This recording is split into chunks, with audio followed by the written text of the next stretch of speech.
Então, boa noite a todos.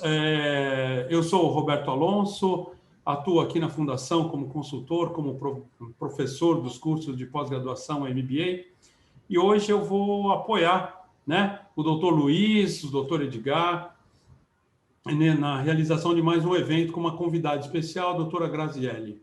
Eu gostaria de dar boas-vindas, então, a todos vocês, né, passar alguns avisos bem rápido, né, então, gostaria que vocês solicitassem as perguntas via Q&A, né, que vocês têm aí na linha de baixo, né, no menu inferior da tela, para que a gente possa repassar os palestrantes ao final do evento. Teremos um tempinho aí, uns 10 minutos, 15 minutos para perguntas e respostas, após as exposições. A gente também está gravando esse evento e ele será disponibilizado nas plataformas da FIA futuramente, né? Lembrando que esse é o nosso terceiro encontro que compõe a série Transição de Governo, os desafios das transições dos governos municipais e, claro, dos seus gestores municipais. Bom, eleições encerradas, muitas administrações novas chegando e o momento, pessoal, é de se preparar para os desafios que todos os gestores municipais enfrentarão, considerando esse cenário que está se agravando, né? Principalmente no que se refere à saúde pública.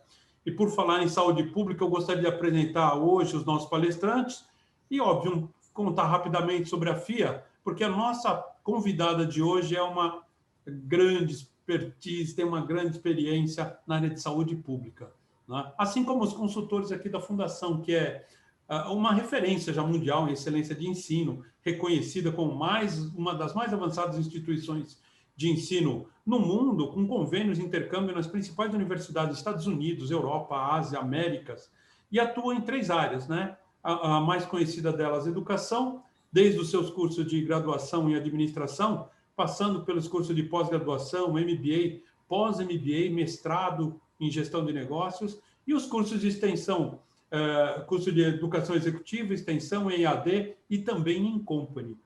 A terceira área que a Fundação atua, a segunda área, é consultoria, já realizando mais de 8.000 projetos em desenvolvimento para a geração de conhecimento, inovações, estratégias, e, enfim, para dar apoio às organizações públicas e privadas com projeto de grande impacto social em todas as regiões e esferas governamentais, né? Na área de pesquisa, a gente realiza o ranking de varejo, as pesquisas em empresas incríveis para se trabalhar, ou FIA Employee Experience, em parceria com, aliás, a entrega do prêmio foi hoje, agora no início da tarde, e também, né, Empresas Mais, em parceria com o Estadão e diversas outras. E esse conhecimento todo gerado aqui, a gente acredita muito em apoiar a sociedade, né? Então, como parte dessas atividades, eu gostaria de apresentar hoje, então, dar as boas-vindas aos nossos palestrantes, né? Apresentando a nossa principal convidada hoje, a doutora Graziela Bertolini, que é graduada em enfermagem pela Universidade de São Francisco de Bragança Paulista, é especialista em saúde do trabalhador pela USP. Também é professora concursada na Universidade de São Francisco de Bragança, nas áreas de saúde coletiva e saúde pública para os cursos de enfermagem e medicina. Realiza assessoria e consultoria em processos de trabalho, projeto de gestão de saúde, proprietária da Graluz Consultoria em Saúde. Atuou como secretária de saúde em Joanópolis, Bragança Paulista, Ubatuba. Atualmente é secretária de saúde em Mariporã e ganhadora do prêmio Davi Capistrano durante o 32º Congresso dos Secretários Municipais de Saúde. Seja muito bem-vinda, doutora Graziele. É um prazer recebê-la. Boa noite, Roberto. Boa noite, doutores, Edgar, Luiz. É um prazer compor com vocês aqui nessa noite.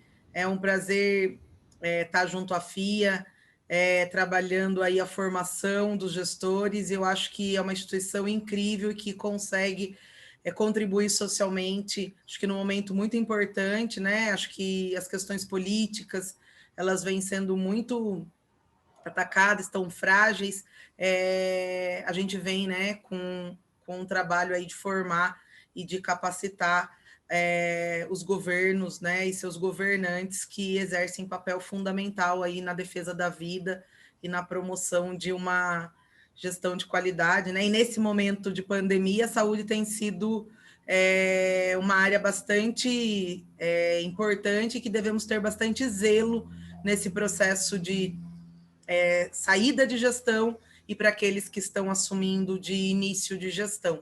Acho que são desafios importantes e ainda mais no contexto epidemiológico atual, nós achávamos que a segunda onda viria um pouco mais para frente, mas na verdade hoje, né, o governo do Estado de São Paulo já se posicionou em relação à mudança de fase do Estado de São Paulo todo, que confere àqueles que estão entrando uma preocupação grande, né, de começar a tocar o processo, dançar essa música, só que essa música já está tocando há algum tempo e agora o ritmo dela ficou um pouco mais frenético, né? Então, é um prazer estar com vocês aqui. Obrigado, doutora Grazielli. Também apresentando o doutor Edgar Walker Dias, né, advogado atuante no direito público, ex-secretário municipal também, especialista em direito municipal pela Escola Paulista de Direito, consultor aqui na FIA, né, com experiência no ramo de licitações, contratos administrativos, terceiro setor e controle interno. Doutor Edgar, muito obrigado por o senhor estar aqui conosco mais uma vez. Obrigado, eu que agradeço novamente pelo convite e estar aqui nessa noite ilustre da gente poder trazer aqui algumas temáticas que, acredito eu, são as temáticas que mais estão perturbando o juízo daqueles que vão ingressar agora nos novos governos.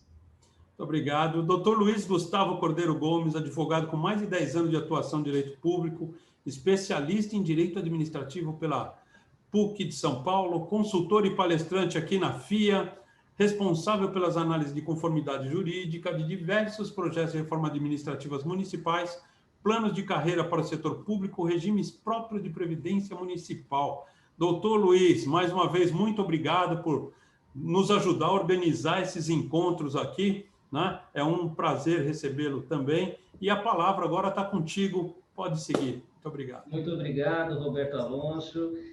A gente aqui tem muito a agradecer a você que acreditou nesse projeto, a FIA que acreditou nesse projeto, e então eu acho que nós aqui devemos agradecimento por essa oportunidade e o interesse público da sociedade que vai ser extremamente prestigiado nesse trabalho que a gente está fazendo, porque se tem algo que será protegido com bons processos de transição de governo, é o interesse público, é o interesse da sociedade, é o interesse do munícipe, que, através de um bom processo de transição de governo, não vai experimentar a desagradável experiência de ver serviços públicos sofrendo descontinuidades, né, em razão da troca dos prefeitos, né? Infelizmente, ainda é uma realidade que acontece em muitos municípios. Muda o prefeito e um serviço público que vinha sendo prestado adequadamente, ele sofre uma ruptura e aí demora semanas e até meses para que aquilo seja restabelecido.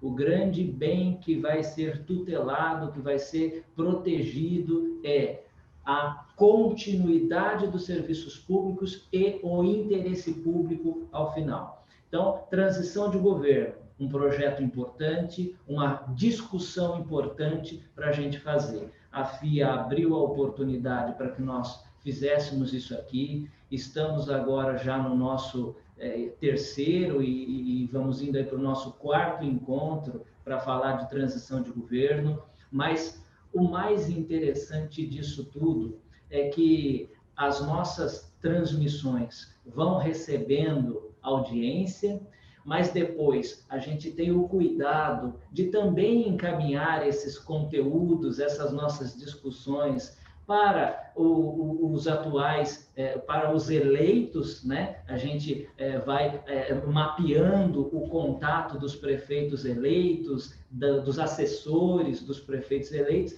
e a gente vai disparando esses vídeos, todo esse conteúdo que a FIA está produzindo, e a gente vem recebendo um feedback muito, muito legal de quem vem recebendo esse conteúdo através do WhatsApp, dos links que a gente vai encaminhando.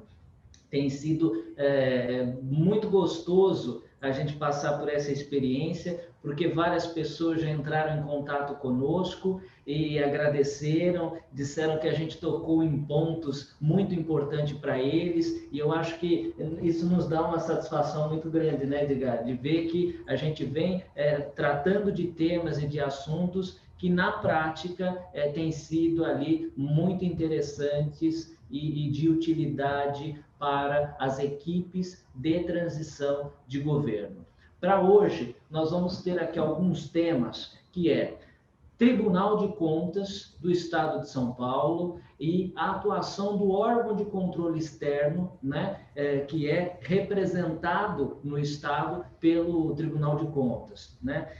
Nós vamos falar também um pouquinho da atuação fiscalizatória desse órgão, mas também da atuação fiscalizatória do próprio Tribunal de Contas, do próprio Ministério Público, melhor dizendo, que em vários aspectos entrelaça temas ali com o Tribunal de Contas. E aí, na sequência, nós vamos falar, então, dos aspectos da pandemia, tanto em relação à crise de saúde pública, como também ao reflexo que essa crise de saúde pública tem no município, na gestão do município e até na economia do município, e é por isso que a gente trouxe a doutora Graziella, que seguramente é a estrela dessa noite para brilhar e para falar desse assunto com a propriedade de estar secretária de saúde de município neste momento, pilotando justamente a gestão da crise da pandemia, né?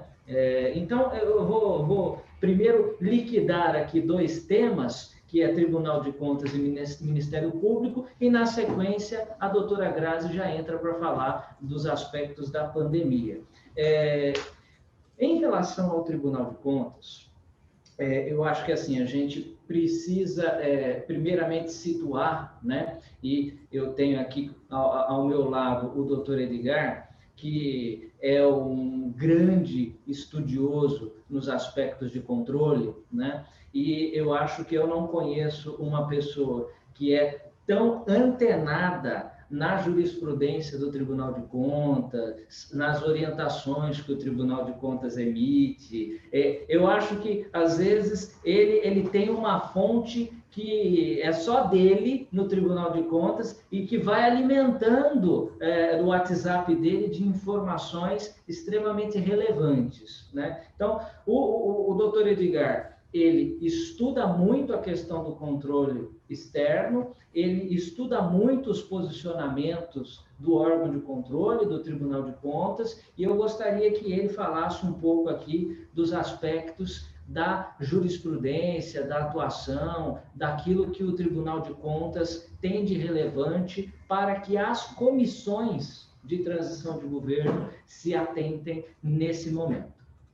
Bem, obrigado por todos os elogios, né? É lógico que o papel nosso, enquanto auxiliador, enquanto apoiador de um governo, né, de um gestor público, é sempre nos mantermos bem informados, né? Buscar sempre a fonte da informação, buscar sempre ser o primeiro a trazer a informação para que a gente possa sempre estar à frente realmente daquilo que o gestor precisa e estar preparado para aquilo que o gestor precisa. Neste ponto, Tribunal de Contas, Luiz, antes até de adentrar o Tribunal de Contas, eu só queria lembrar, né, que quando você mencionou bastante a questão dos gestores, né, estarem ali preocupados com esse momento da pandemia e muitas pessoas que foram, muitos gestores, muitos eleitos, né, estarem compondo grupos novos para a saúde, tudo, eu também tenho recebido muitas mensagens e muitas informações de cidades que estão tendo uma mudança dentro do próprio governo. E aí, por mais que o prefeito foi reeleito, ele acaba passando por um momento de transição também, porque aquele novo secretário, aquele novo gestor, aquele novo partícipe de governo também está tendo que se inteirar dessa realidade, que foi exatamente o que a doutora Graziella comentou com a gente um pouco antes, né, na nossa conversa ali, que era o pessoal tá ouvindo uma música num ritmo e agora entra no meio da música para dançar e começa num ritmo até mais acelerado do que estava sendo ouvido, né? Então, tudo isso é uma realidade realmente. E o Tribunal de Contas, né, linkando aqui com o Tribunal de Contas, um dos principais, uma das principais informações que os gestores precisam saber é que o Tribunal de Contas, para a pandemia, ele teve uma atuação diferenciada, né? Ele instaurou um processo de contas especial para todas as prefeituras,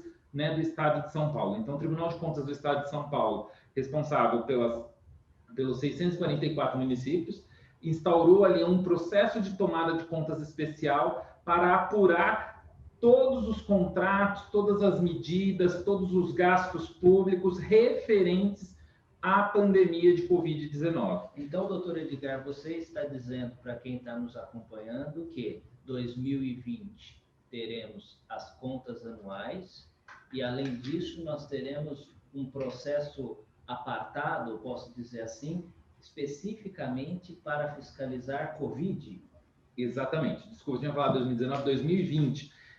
Além das contas anuais de 2020, que já é praxe, né, consta na lei orgânica do próprio Tribunal de Contas, além dessa conta que vai ser fiscalizada, que é o rito ordinário, que vai seguir o mesmo modelo que já vinha sendo seguido, né, nos anos anteriores, nós temos um apenso, né, um processinho a mais, que é o processinho das contas, da apuração de contas do período Covid. E aí, esse período Covid, nós inicialmente temos ali uma decretação de calamidade vigente que foi feita pela Assembleia Legislativa até 31/12 de 2020 e que pode e deve ser revista em todos os municípios, porque a segunda onda está chegando e alguns municípios não tiveram muito preparo nem para a primeira onda, eles estão começando a entender a pandemia agora. E aí começa a chegar ali uma segunda onda da pandemia, com novos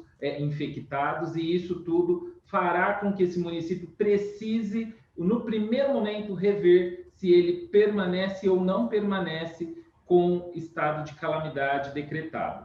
Além disso, né, para o Tribunal de Contas do Estado de São Paulo, por se tratar, né, de um período de transição, é super importante que os novos gestores, principalmente os responsáveis pela área jurídica da transição de governo, estejam todos preparados para buscar junto ao Tribunal de Contas, ao Ministério Público, as informações que eles detêm.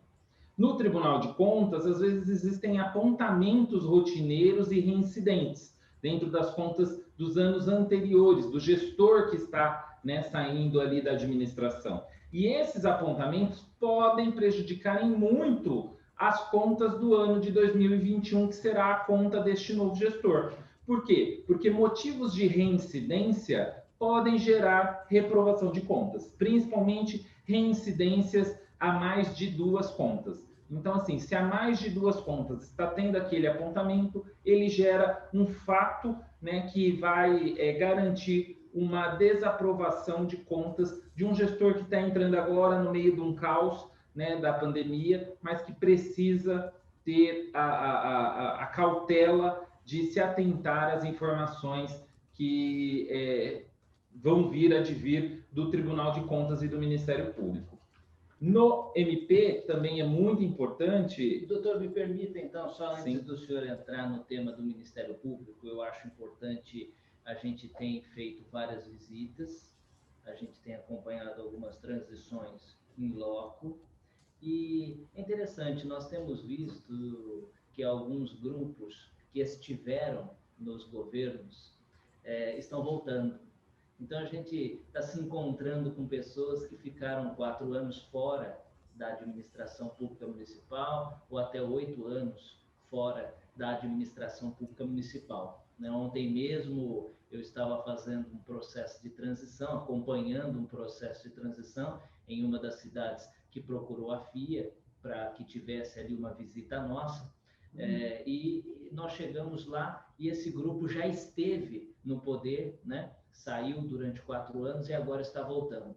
Doutor Edgar, com a experiência que você tem, o que é para esse pessoal que ficou 4 anos fora da administração pública, o que é de mais diferente que ele vai encontrar? Por exemplo, no sistema Aldesp do Tribunal de Contas. Primeiro, muito boa pergunta.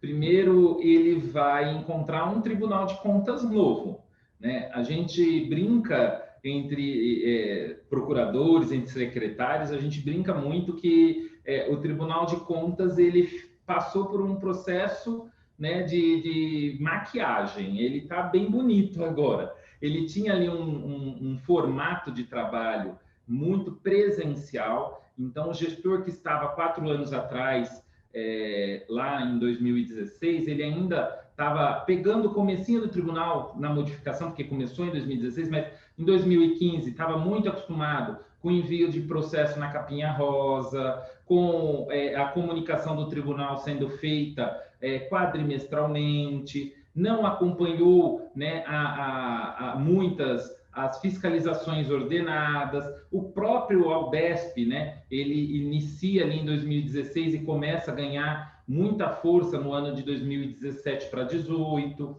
Então, ele vai encontrar um tribunal novo. E é muito importante conhecer este novo ente. Por quê? O Tribunal de Contas hoje, ele trabalha com o sistema Aldesp, né, e com outros mecanismos de fiscalização.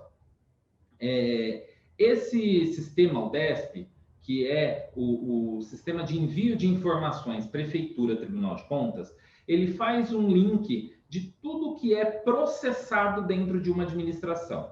Então, toda a compra, todo o procedimento de contratação encontra-se lançado junto ao Tribunal de Contas. Além disso, né, nós temos o Aldesp fase 3, que é o Aldesp que cuida dos atos de pessoal.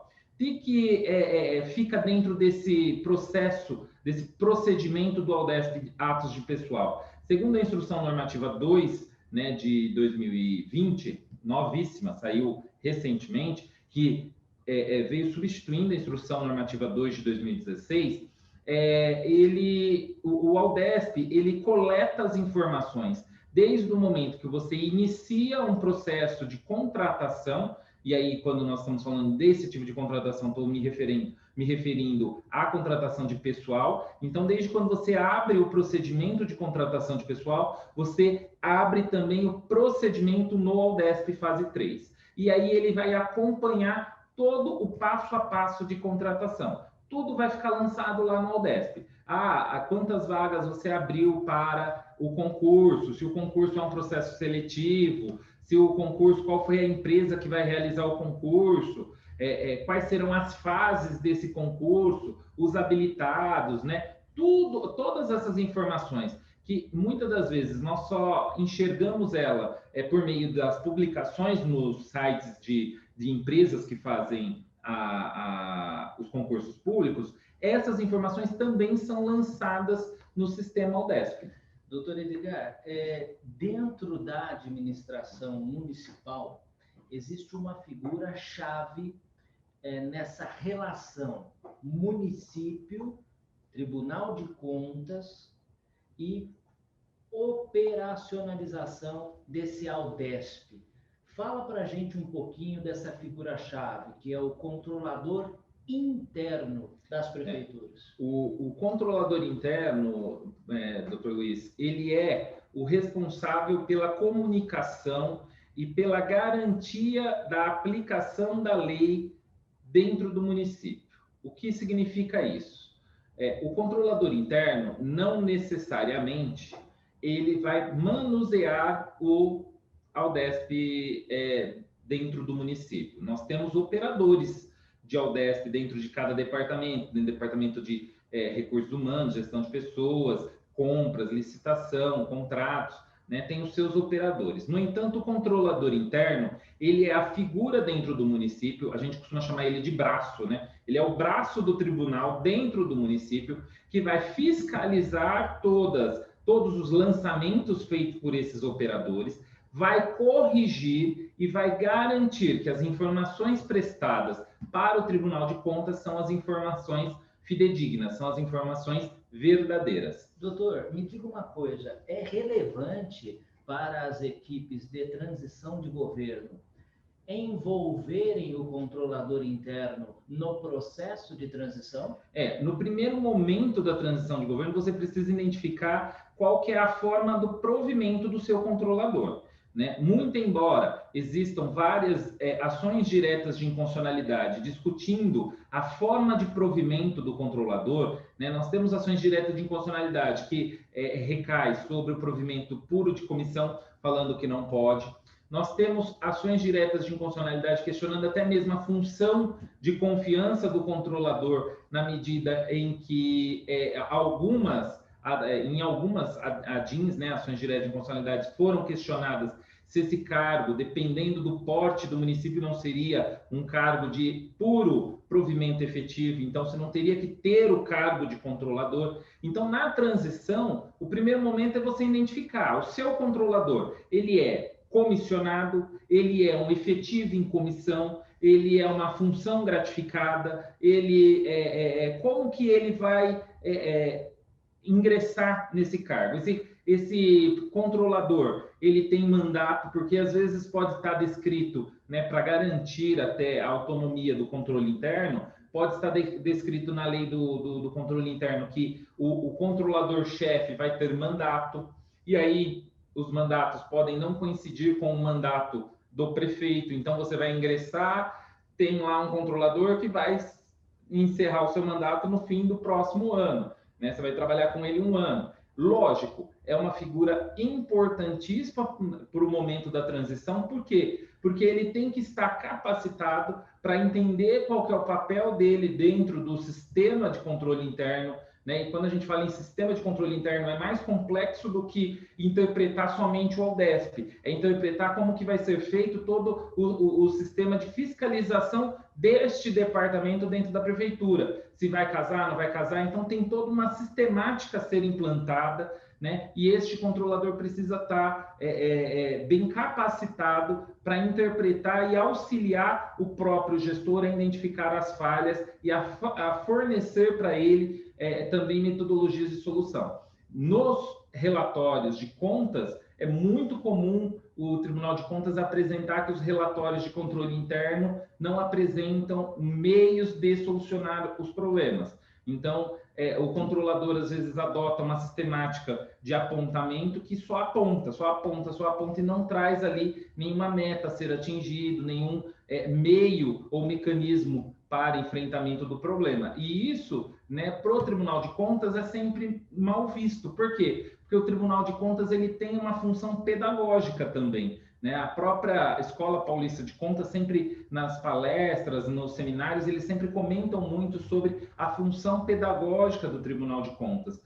Nós enxergamos muito a discussão da função pedagógica do Tribunal de Contas quando das análises das contas de presidente de Câmara, né? Que muitas das vezes, determinados casos, são ponderados na medida em que eles tentam fazer uma cautela no julgamento para garantir a função pedagógica do tribunal. Então, um contrato da prefeitura, às vezes, tem alguns defeitos, esses defeitos, eles não maculam, né? Eles não viciam todo o certame, mas viciam, às vezes, uma fase da execução, e o tribunal vem e faz um apontamento e aprova com ressalvas, em homenagem, né, da função pedagógica do tribunal, que é, olha, eu estou te orientando que isso está errado, não faça mais isso. E o controlador, ele também tem a função pedagógica dele dentro do município. Ele precisa ser aquele que cobra a capacitação dos servidores que não estão atuando na forma mais correta, ou estão desatualizados.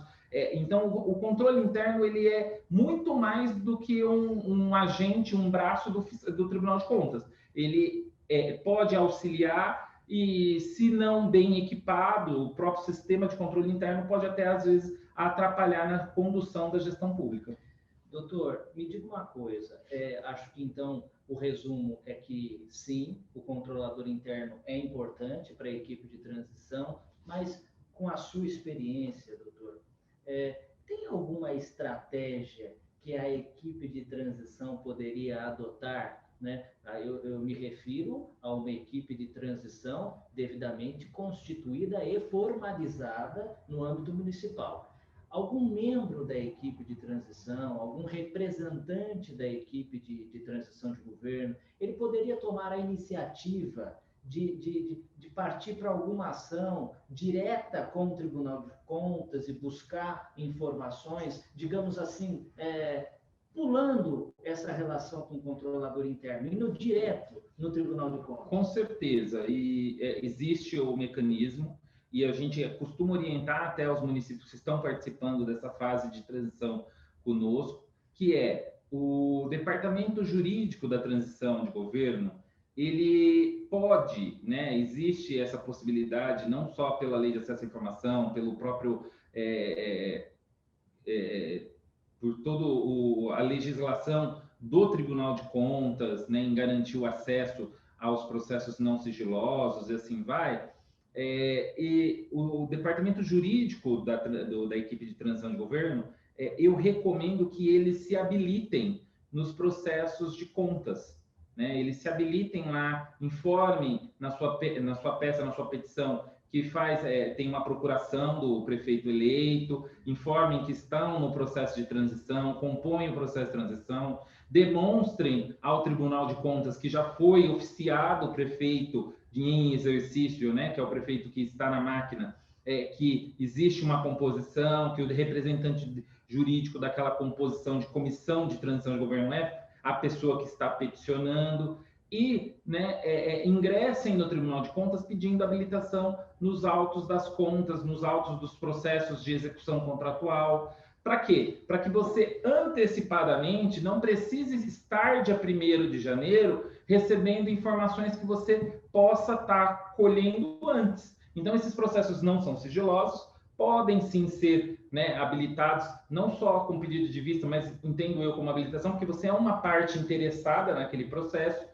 Lembramos que a administração ela é una, então o prefeito muda, mas a administração permanece, o CNPJ continua, o nome da cidade continua. Então, assim, você está se habilitando não enquanto procurador, mas enquanto uma parte interessada em dar continuidade aos serviços da administração. Excelente iniciativa, porque é a equipe de transição, de uma forma institucional, né, já se preparando ali para ganhar espaço e receber, né, enfim, e ir se enfronhando ali com aquelas informações do Tribunal de Contas. Né? E até mais, né, Luiz? Eventuais cidades que o prefeito em exercício crie algum empecilho de fornecimento de informação, é importante ficar consignado, ficar registrado para o próprio Tribunal de Contas que aquela informação nunca chegou ao conhecimento do prefeito eleito. Né? Então, quando, às vezes, isso por uma experiência que eu já passei enquanto secretário, o tribunal, às vezes, na primeira fiscalização, que começa em meados de junho, né? Que é a fiscalização do primeiro quadrimestre do ano do prefeito eleito, ele, quando chega, ele pede ali algumas informações que não foram fornecidas pelo prefeito anterior. Que nem eu tive, né, dificuldade em algumas cidades com o próprio inventário, que o prefeito em exercício não tinha feito o inventário e não transmitiu o inventário para o prefeito eleito. E aí, quando o tribunal chegou, foi um dos primeiros pedidos do tribunal. Quero o inventário recebido na transição de governo. Nesses termos. E aí nem sequer teve esse documento passado ali, transmitido, né, informado. E aí, que aí retorna também nas conversas que nós tivemos nos encontros anteriores, que foi da importância de se constituir o checklist com as informações de todas as pastas para fazer esse levantamento. Nós até nos dispusemos a auxiliar na construção, né, fornecer algum material que a gente já tem pronto, no sentido de auxiliar, porque esses pedidos vão acontecer, o tribunal vai pedir, e você precisa estar bem amparado. E aí depois não adianta chegar e falar, pô, agente de fiscalização, olha, não me forneceram, você não tem nenhuma prova que você nem sequer requisitou. É preciso solicitar. É preciso solicitar e ficar consignado nas contas, né, principalmente na conta do exercício de 2020, que esse pedido foi feito ao prefeito em exercício. Edgar, eu vou passar a palavra, então, para a Grazi. Agradeço as suas orientações. Acho que você deixou algumas dicas importantes. Essa dica da equipe de transição, se habilitar nos processos do Tribunal de Contas, eu acho que é uma dica estratégica, importante. Em relação ao Ministério Público, eu recomendaria a mesma ação. Procurar o Ministério Público formalmente, se apresentar formalmente para o Ministério Público. O Ministério Público exerce uma atuação importantíssima nos municípios e nos atos de gestão, né? Então, até nesse gancho do Ministério Público, eu passo a palavra para a Grazi, que é especialista em saúde e que esse ano teve que conversar muito com os membros do Ministério Público para explicar planos e planos de enfrentamento da pandemia, explicar por que podia abrir comércio ou por que devia fechar comércio e em quais condições. Grazi, a palavra está com você. Boa noite, então, novamente. Edgar é sempre muito assertivo, né? A gente sempre diz, por que eu não escutei essa aula antes, né? Então, super importante, eu acho que hoje o grande papel dos gestores é investir na máquina pública, que é quem é a gestão, são os servidores, e a gente precisa, né, por mais que a gente tenha equipes comissionadas da nossa confiança, a organização gerencial, administrativa, técnico, operacional, ela é dos servidores e o investimento tem que ser feito. Então, em relação ao processo de transição, né, eu chamo a atenção dos secretários e gestores, os prefeitos, primeiro em relação a conhecer o perfil epidemiológico, né, acho que é o primeiro ponto, é saber em relação aos famosos conceitos que foram debatidos aí nesses últimos 10 meses, né, então qual é a taxa de mortalidade, qual é a taxa de incidência de casos, qual é a média móvel semanal dos casos, qual é o perfil da população que está sendo mais acometida, qual é a área geográfica da cidade onde há mais circulação viral, né? Pensando na transição com vistas à pandemia. Segundo ponto é a gente discutir e conhecer, né, a rede de serviços. Então, é solicitar constituição da rede de baixa complexidade, rede de média complexidade, se houveram investimentos na estruturação desses serviços, né? Então, houveram aberturas de hospitais de campanha, pronto atendimentos de Covid. Então, como que foi estruturado, né? Pensando que a gente está gerindo Covid, mas a gente tem todas as outras demandas da urgência e emergência. O terceiro ponto é conhecer a rede regionalizada. Então, nenhum município ele é sozinho dentro desse contexto, né? Ele está inserido dentro de uma RAS, que é uma rede de atenção à saúde, né? E ele compõe uma direção regional de saúde, que são as DRS, conhecer as pactuações regionais, conhecer as referências especializadas para exames, para as internações, leitos de UTI, como que está essa pactuação.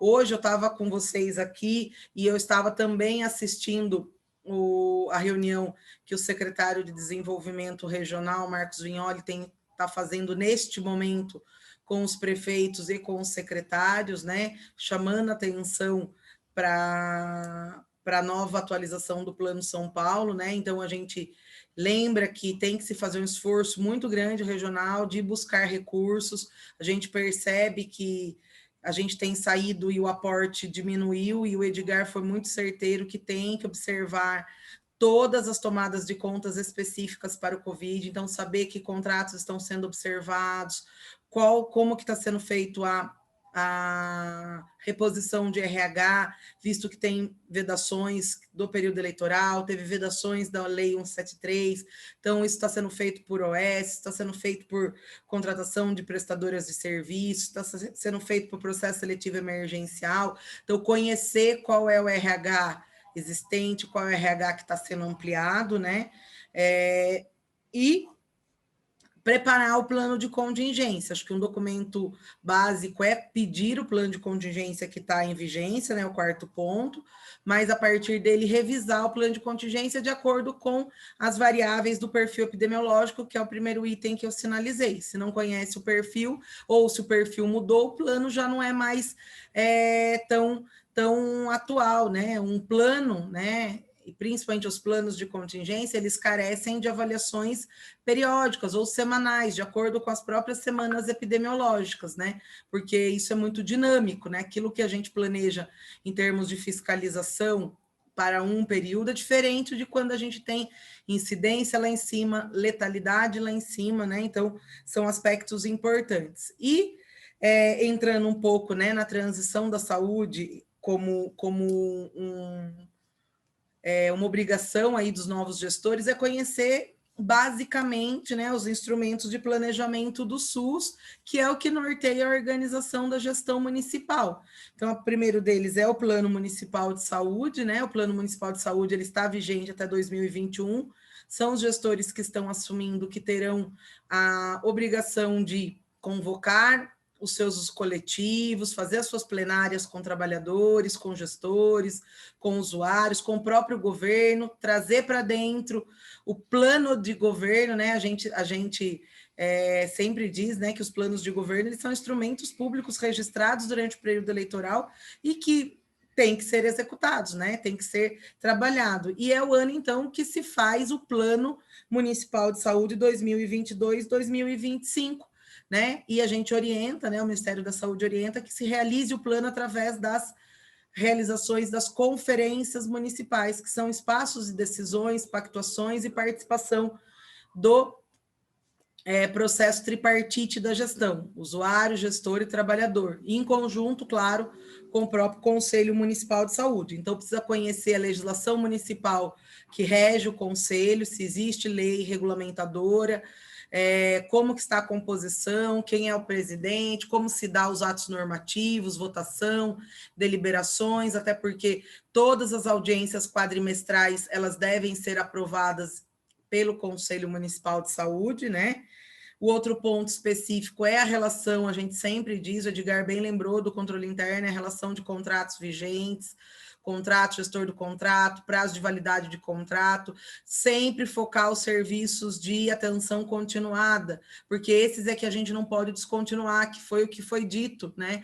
A grande preocupação é a descontinuidade, né? Não pode faltar remédio na farmácia, porque os hipertensos estão aí, os diabéticos também, os pacientes com problemas de colesteróis, enfim, a gestante tem que continuar realizando o pré-natal, então o contrato do ultrassom tem que acontecer, e aí, chegando, vai avaliar, né, as regras contratuais, o custo-benefício, a eficácia, e aí tem que chamar o gestor do contrato para dentro dessa conversa. Por isso que o processo de gestão e de transição à saúde, na Secretaria de Saúde, é um processo muito amplo, porque o secretário ele precisa se cercar basicamente das 5 grandes informações de dentro da gestão, que é atenção primária, cobertura, instalação de unidades, condição dessas unidades, observar dentro desse contexto as novas regras do financiamento da atenção básica, que se faz por captação ponderada e desempenho de indicadores, então não é mais per capita livre como era, né? Observar a questão do programa Mais Médicos, tem muitos municípios que vão ter mais médicos nos seus quadros, tem um sistema de alimentação da informação, até para que esses médicos consigam receber do Ministério.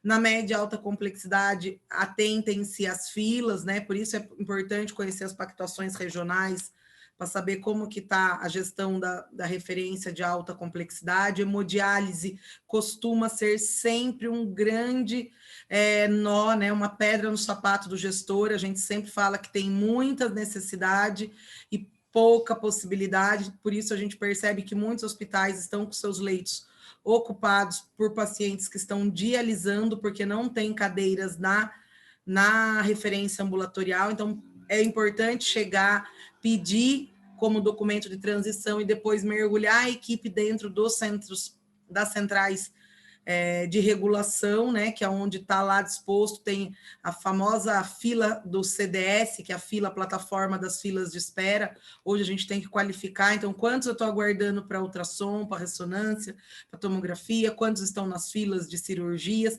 porque nem todos os municípios têm tudo, né? O terceiro bloco é o da assistência farmacêutica, então busquem lista de pacientes sobre ações judiciais, aqueles que estão recebendo medicamentos ou insumos ou órteses ou próteses decorrente de ações judiciais. E aí o Edgar falou, de fato, a gente tem que ter uma habilidade gigantesca para negociar e para dialogar com o Ministério Público. Eu trabalhei no município Ubatuba, eu tive a oportunidade, nós constituímos uma Câmara de Mediação, MP e Judiciário e Secretaria de Saúde, então a gente tinha uma Câmara e colocava alguns técnicos à disposição do Judiciário, a Prefeitura bancava para poder melhorar a conversa e diminuir as judicializações, foi um tempo bem proveitoso. Então, a gente consegue matar a judicialização, porque às vezes judicializa por falta de informação técnica, de fluxo, de rede, né? São espaços muito importantes aí dentro do contexto de profissionalizar e de deixar mais transversal a gestão, né? A gestão em saúde. Além, então, da judicialização na assistência farmacêutica, é a própria REMUME, o tribunal pega muito no pé disso, né? REMUME registrada, que é a Relação Municipal de Medicamentos, elas devem estar em consonância com a RENAME, que é a Relação Nacional de Medicamentos, né? E aí a disponibilidade desses no estoque, o Edgar bem lembrou a questão do balanço, né? Ele usou outra palavra, não me recordo, mas é o saldo, né, que tem em estoque, é importante, né? E dentro do bloco, então, da vigilância em saúde, né, o quarto bloco, básica, média alta, assistência farmacêutica, vigilância em saúde, agora, né, hoje estava... Estou aproveitando o gancho, né? É o monitoramento dos casos e a testagem em massa. Nós não conseguimos, o Brasil está muito aquém em relação à questão da testagem, né? Monitoramento de casos, monitoramento das doenças, o monitoramento dos óbitos, a realização dos boletins, né? Nós patinamos aqui em Mariporã quase 2 meses para acertar o boletim, para conseguir deixar a informação inteligível não só para o gestor, mas principalmente para as outras áreas, né? A equipe, às vezes, ela clama, fala, olha, você está falando, mas eu não estou entendendo o que você está falando.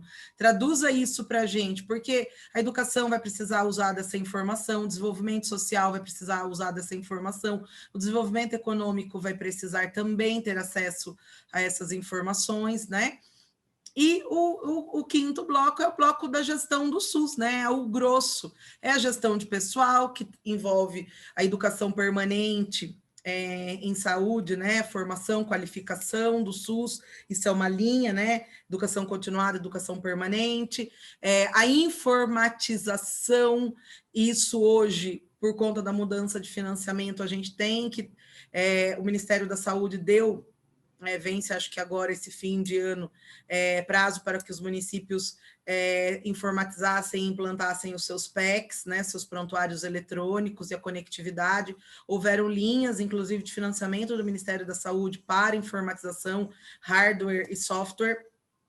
E dentro da gestão do SUS, a questão do transporte, né, tanto da urgência e emergência, que é um desafio, né, a se constituir, e principalmente o do transporte fora do domicílio, transporte sanitário, né, consome aí um sorvedor aí dentro das prefeituras, né, manutenção de veículos, diária de motorista, sem falar no risco, nunca é suficiente, então altas quantidades de carga horária elevada, né? A gente sempre vai contratando, mas tem jornadas e tem viagens que são extensivas e, independente da quantidade, a gente coloca uma carga alta nos trabalhadores, né? E essa é minha área mãe, é minha área de origem, né? Olhar, eu acho que é um dever de todos os gestores, né? Para concluir um pouco desses desafios, né? Fui citando alguns desafios aqui dentro do contexto da pandemia e dentro do contexto da gestão do SUS, mas é nosso dever, né? Esse SUS ele nunca vai ficar pronto se ele ficar sempre de 4 em 4 anos se revezando com pessoas pouco expressivas, pouco técnicas, apadrinhamento, politicagem, clientelismo, né? E aí a mão do SUS, o SUS ele só melhora, ele só se qualifica se a gente, gestor, senta na cadeira com o objetivo de qualificar as pessoas, né? Isso dá trabalho, isso é penoso, né? Então, eu acho que o investimento final que sempre fica, né? Falando pela fundação, falando pela área que nos toca nesse momento, né? É a questão do investimento na formação, na capacitação, porque não haverá servidor, eu sempre digo, né? Fulano não serve, fulano não tem experiência, fulano não sabe. Eu falei, se nós não pararmos em ensinar, ninguém vai ser bom para nós o suficiente nunca, né? Porque a gente precisa, aquilo que a gente, gestor, sabe em termos, né, teórico, a gente tem que traduzir isso em prática. E isso, traduzindo isso em prática, é investimento em formação, se não tem condição, vai ter que contratar. Se não fazer investimento em estruturação de processos de trabalho, muitas vezes falta clareza nos papéis em relação até aos blocos de gestão. Então, a gente sempre diz, né, a consultoria sempre atua muito na estruturação administrativa dessas secretarias, né, organograma, estrutura organizacional, processo de trabalho, porque às vezes a gente sempre vai ficar chorando o dinheiro está escasso mesmo, mas nem tudo é recurso financeiro, muitas vezes é otimização de processos de trabalho e de gestão de rede e gestão de serviço, né? Então, eu rogo aí que os gestores venham empenhados, existem muitas formas de formação, né? O próprio Conselho dos Secretários Municipais de Saúde, ao qual eu já fui membro da diretoria, é um espaço muito legítimo de representação do interesse dos secretários, ajuda aí na qualificação, e nós sempre estamos à disposição aí para poder auxiliá-los nesse primeiro momento, porque as primeiras ações é as que vão determinar o curso de sucesso ou de fracasso de uma gestão, né? Por isso tem que se embasar nesses instrumentos que eu citei aqui, porque eles vão conseguir fazer com que o planejamento seja minimamente organizado, né? No primeiro momento do planejamento é levantamento de situação, é o diagnóstico situacional. E esses elementos que eu citei, eles ajudam a gente a formar esse diagnóstico e a partir daí, então, as estratégias, né? As ações que devem ser implantadas e casado com orçamento, né? Porque o trabalho do secretário de saúde, ele não é solitário, nem deve ser. Ele tem que ser articulado com as demais pastas de um governo, né? Principalmente com orçamento, administração, jurídico, por conta das questões de convênio, de orçamentos, de contratos, né? Que são importantes aí para o bom uso do recurso público. Então, acho que, em resumo, né?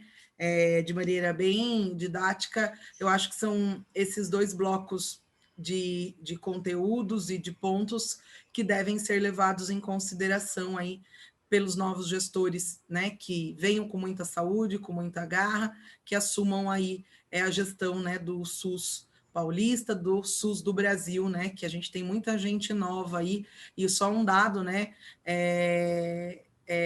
no estado de São Paulo, mais de 70% dos municípios trocaram de secretários mais de uma vez, né?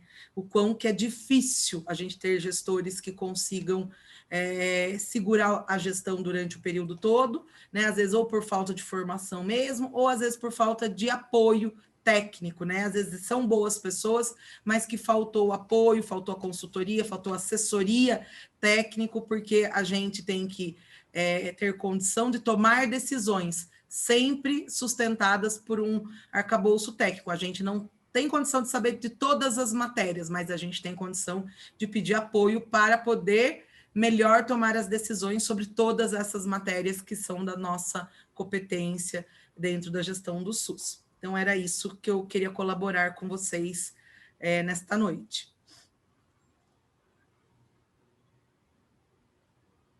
Ok, muito obrigado, doutora. Parabéns aqui. Olha, até tirei a câmera, porque eu estava anotando tanta coisa aqui. Pai do céu, como tem informação. Se eu que não estou envolvido nisso estava nessa doideira, imagino esses gestores. Doutor Luiz, vamos fazer algumas perguntas. Eu estou recebendo algumas aqui. Né? Eu também recebi algumas aqui, Roberto, do WhatsApp. O pessoal me mandou pelo WhatsApp. Eu estou pedindo para fazer no Q&A, né? Acho que o pessoal pegou e me mandou aqui pelo WhatsApp. Então, se quiser ir fazendo por aí, pode ficar à vontade, doutor. Não, maravilha. Então, eu vou pegar aqui. A gente recebeu algumas questões pelo WhatsApp. Eu acho que eu vou direcionar as perguntas da Grazi aqui primeiro. Grazi, o pessoal está perguntando aqui para você. Eles estão ouvindo muito na mídia questão de boletim epidemiológico, né? E aí uma pergunta vem e diz o seguinte: quais são as principais informações a serem observadas pelos gestores do SUS, né? E também quais são os reflexos aí desses boletins para os novos gestores do SUS que estão acompanhando aí a transição. Eu acho que a preocupação aqui nessa pergunta, ela envolve o seguinte: nós vamos, na virada do ano, provavelmente, em alguns municípios, está enfrentando a segunda onda, né? E daí precisa estar atento a boletins, precisa estar observando, né, isso, até para eventualmente verificar como é que fica a calamidade pública, se o município vai continuar em calamidade pública, como é que é a situação, precisa ter um embasamento técnico da área da saúde. Esses novos gestores, como é que eles devem observar isso? Os boletins epidemiológicos, eles são compilados técnicos, né? A gente tem sistemas de informação oficial do Ministério da Saúde, né? O CIVEP Gripe e o SINAM, o ESUS-VE, desculpa, o ESUS-VE e o CIVEP Gripe, todos eles compõem aí o sistema de notificação compulsórias em saúde, né? E o COVID, ele é de notificação compulsória, e nesse sistema, né, dentro de todos os municípios, existem inúmeros técnicos dentro das suas vigilâncias epidemiológicas. A informação está lá, o gestor precisa saber o que ele quer que extraiam da informação do banco, né? Então, aqui nós formatamos um boletim que é um gráfico de incidência, que é de casos novos semana a semana. A gente pede para que eles formatem para a gente a evolução dos óbitos, a gente pede a distribuição de óbitos por faixa etária, por sexo, por residência, por profissão. Aí a ficha ela é muito rica. O gestor ele precisa saber aquilo que ele quer, qual é a informação que ele quer extrair dali. Então, ele não vai ter dificuldade alguma com esse tipo de informação. O que pode haver que tem municípios mais estruturados, que já compõem uma análise, né? Então, já extrai a informação, já formata gráficos, já faz análises, discussões daqueles dados, já tem um comitê, né, um centro operacional de controle, um centro de crise, né, um centro de emergências, que vão analisando pouco a pouco. O que ele precisa tomar conhecimento, foi bem colocado, né? Primeiro, se existe decreto de emergência, até quando ele vigora, se existe decreto instituindo comissões, grupos técnicos de aprimoramento, e a partir daí o gestor vai dar a regra do negócio, ele vai dizer qual é a informação que ele necessita, com qual frequência, com qual periodicidade, e a partir daí a equipe vai ir trabalhando. Mas não é uma coisa, né, aperta uma tecla, eu quero essa informação. Tem que trabalhar esse processo, né? Até mesmo a cultura do município, né? Eu já trabalhei no município que a vigilância epidemiológica era uma pessoa e eu. Era eu que fazia, eu que tabulava os gráficos, eu que tabulava as tabelas, né? Porque nós estamos falando de municípios eu hoje atuo no município de 100 mil habitantes, mas já atuei num município de 10. No município de 100 mil habitantes, você tem mais técnicos. No município de 10, a vigilância toda é uma única pessoa, né? Então, a gente tem que tomar conhecimento disso quando nós estamos falando. Para quem a gente dialoga hoje aqui? A gente dialoga para todos os gestores, né? Lá para o município de Tuiuti, que é perto aqui, que tem 6 mil habitantes, de Vargem, que tem 5, e dialogamos com o município de São Paulo, né, mais de 3 milhões de habitantes, o município de Mariporã, o município lá de Franco da Rocha, 150 mil habitantes. Então, cada um vai ter uma particularidade. A gente precisa saber o que a gente quer e, a partir daí, como desenvolver o trabalho. Porque se não existe esse trabalho, a gente vai ter que compor equipes, pessoas, capacitá-las, treiná-las, para que elas nos deem essa informação. E esse é um processo que não é, né, um processo ali intensivo mesmo de constituir fluxo e constituir formação, né? Eu sempre brinco que nesse momento da pandemia, eu falo para eles, não dá para parar, agora vamos assim, nós vamos aprimorando, nós vamos melhorando. O meu boletim número 1, hoje acho que eu estou no boletim 13, do meu boletim 13 são situações muito distintas. Nós fomos aprimorando, a gente foi melhorando, passa na mão de um rascunho, ó, precisamos dessa informação, ó, essa informação não tá legal, precisamos dessa. E isso é uma construção, né? Por isso que a gente diz da importância de saber as pessoas que vão para os locais, por isso que tem que ter menos apadrinhamento e compromissos políticos, porque aí você prometeu a vigilância para fulano, mas fulano tem conhecimento da área? Fulano sabe operar os sistemas? Fulano já viu a cara dos sistemas? Porque senão, aí o tempo de investimento é muito maior, não que não irá aprender. Mas aquele resultado que a gente precisa para 3 meses, para 4 meses, ele vai vir em 1 ano? Ele vai vir. Eu tenho certeza que eles virão todos. Eu falo isso, fulano não é ruim, calma, ele vai melhorar. Mas precisa trabalhar em cima dele. E esse tempo, para algumas ações, nós não temos de cara, né? E quem não pode pagar, né, o preço desse tempo até esse agente público ficar bom é o munícipe, é o usuário da saúde pública. Concluiu perfeitamente, doutor Luiz, é isso aí. Eu acho que o usuário não pode pagar essa conta, né? Então, a administração nova que está assumindo, ela tem que investir em quem vai entrar, mas ela não pode deixar a peteca cair, não pode ter descontinuidade. Nós vamos trocar o pneu do carro com o carro andando, mas ele não vai sair da pista, né? Então, acho que essa é a mensagem. Grazi, a gente agradece imensamente a sua participação. A gente fez aqui essa semana um vídeo, né? Então, a gente vai disponibilizar para a FIA também. Nós sabíamos, professor Roberto, que esse tema que envolveria pandemia, enfrentamento à pandemia, ele ia gerar desdobramentos. Eu tenho aqui mais várias perguntas que o pessoal está fazendo, e muitas dessas perguntas a doutora Grazi já respondeu em um vídeo que nós gravamos aqui no estúdio nessa semana. Então, a gente vai disponibilizar também para a FIA, e aí a gente faz um anexo desse vídeo que a gente fez com essa nossa apresentação de hoje, e aí quem quiser assistir com mais calma depois, a Grazi respondeu a várias perguntas que eu fui fazendo ali, e com essa maestria que ela tem de professora, né, de explicar com todo o detalhamento. Então, a gente agradece imensamente.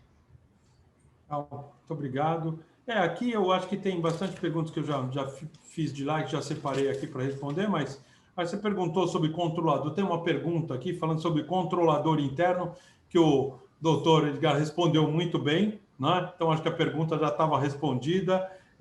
Também falando sobre perfil epidemiológico nos municípios, a doutora Graziela já respondeu também excelentemente. O que mais que eu tenho aqui? Uma perguntinha simples falando sobre se hemodiálise é um exemplo de perfil epidemiológico, né? Se conhecer, portanto, essa condição é fundamental, né? Eu acho que é isso que a doutora já respondeu, que faz parte do processo como um todo. Aqui eu separei por aqui, mas as que estão no WhatsApp eu não consegui pegar. Então, senhores, se tiver mais alguma pergunta, eu tenho outra aqui, mas eu acho que essa está direcionada ao doutor Edgar, que ele diz o seguinte: como estruturar a rotina de contato com órgãos, né, de fiscalização e acessos a relatórios do TCE sem passar pela prefeitura. Nesse ponto, é exatamente o que eu havia comentado sobre a necessidade, professor, de a equipe de transição ela se qualificar nos processos e nos procedimentos. com o Tribunal de Contas, pedir habilitação lá nos processos online. Com o Ministério Público, fazer um ofício, se apresentando formalmente, tentando marcar uma videoconferência com os promotores da cidade, né? Se apresentar, tentar levantar as demandas. Se esse promotor, às vezes, está em fase de promover alguma ação, às vezes dá para sentar, conversar e promover, já preparar, né, um desenho de um futuro TAC. Então, o contato, ele é importantíssimo que aconteça agora. Nós sabemos que o contato físico ele está meio interrompido, meio proibido neste momento, mas nada impede de tentar as vias oficiais, mandar o e-mail, ligar, tentar fazer ali uma videoconferência, os próprios tentar levantar o corpo de auditores do município, né? Se tem instituto de previdência, quem é o auditor daquele instituto, para poder conhecer um pouco mais a rotina do seu município, porque dia 1º, a posse dos prefeitos acontecerá, mas não vai dar muito tempo para sentar e começar a se programar. Terão pessoas que no dia 4, na segunda-feira, já vão estar na porta da prefeitura porque estão com uma demanda urgente. E aí não vai dar tempo do secretário pegar, olhar e falar assim, não, eu tenho que ver se tem. Tenho que ver se tem uma legislação que te atende, tenho que ver se tem caixa. Não vai dar tempo, né? Demandas aparecem a todos os momentos, né? E tem demanda que não dá para esperar, não dá para guardar. Então, é importante que, mesmo nesse curto espaço de tempo, tente se aprimorar, se apropriar do máximo de informações que você puder ter por meio dos canais oficiais. E, na dúvida, entre em contato lá com o tribunal. O próprio Tribunal de Contas ele fornece várias cartilhas. Tenta dar uma lida nas cartilhas do Tribunal de Contas. Eu sei que algumas delas são bem grandes, extensivas, mas pelo menos dar uma folheada no índice, né? Para ver quais são as matérias que estão sendo tratadas naquelas cartilhas, porque provavelmente a resposta de muita coisa vai estar lá dentro. Obrigado, doutor. Acho que assim, até o objetivo desses nossos encontros, né, é esclarecer isso, né, ajudá-los, porque o processo não será muito simples e precisa ser ágil. Acho que é isso, né?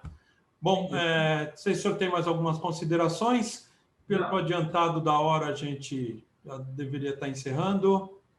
Eu só vou, então, agradecer, em nome da equipe, dizer que se você acompanhou a nossa transmissão e ficou com alguma dúvida, entre em contato conosco pelo luisg@fia.com.br. A gente fica à disposição nesse e-mail para te atender, para mandar algum material, e a gente fica aqui totalmente atento aí às novidades para também, nas nossas transmissões, trazer assuntos novos que estejam surgindo. Mais uma vez, obrigado por participar conosco aqui e nos dar a sua audiência. Obrigado. Doutora Graziele, quer fazer suas considerações finais? Um prazer, estou super à disposição, dialogar com vocês e acho que enriquecer aí esse cardápio bem generoso que tem de conteúdos disponibilizados aí pela FIA. É sempre uma grata satisfação. Obrigada, Edgar e Luiz, um beijo caloroso, porque são colegas aí de grande estima. Obrigado. Doutor Roberto, Edgar, obrigada pela oportunidade. Eu que agradeço. Doutor Edgar, para encerrarmos. Eu queria agradecer também a equipe da FIA por ter disponibilizado esse canal. É de suma importância para os gestores. Nós que estamos acompanhando, a Grazi sabe disso, nós que estamos acompanhando transições de governo, a gente vê o quanto é importante, às vezes, ganhar esses minutos aí de conversa. Isso vai auxiliar bastante, às vezes, o gestor que tem dúvida e que a gente precisa tentar auxiliá-los, né? O conhecimento nunca é nosso, é para todos, ele é feito para ser repassado. E convidá-los para a nossa próxima webinar no dia 8/12, para a gente continuar a nossa conversa, o nosso debate sobre transição de governo. Obrigado, professor. Muito obrigado. Então, novamente, eu quero agradecer a todos vocês que estão aqui conosco hoje, que nos prestigiaram para esse nosso terceiro evento da série sobre a transição do governo. Então, vocês podem se manter atentos à nossa programação de eventos, de conteúdo que está no site da FIA, fia.com.br. Vocês vão saber, por meio desse canal, né, o que esperar desse futuro que nos aguarda. Também que aguarda os gestores públicos de todos os municípios do país, né, particularmente aos que vão assumir o compromisso junto aos munícipes para os próximos 4 anos. Então, não esqueçam, como disse o doutor Edgar, nos encontraremos novamente debatendo esse tema no próximo dia 8/12. Doutor Edgar, muito obrigado. Doutor Luiz, muito obrigado. Doutora Graziele, muitíssimo obrigado. Estou muito feliz de estar aqui com vocês. Estou muito feliz de estar com todos que nos assistem hoje. Então, uma ótima noite a todos e até o dia 8. Até lá. Muito obrigado.